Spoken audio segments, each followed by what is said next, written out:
মাঝে মাঝে রাত্রের খাবারে রুটির সাথে এরকম ডিমের কষা বা কারি হলে কেমন হয় বলো তো? আমার তো খুব ভালো লাগে। তোমাদের কার কার ভালো লাগে?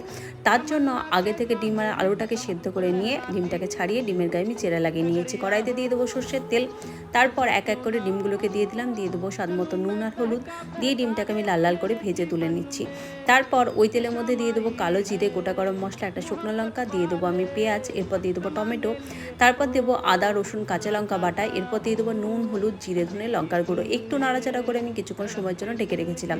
ঢাকনা খুলে মশলা থেকে তেল ছেড়ে আসলে দিয়ে দিলাম সেদ্ধ করে রাখা আলুটা।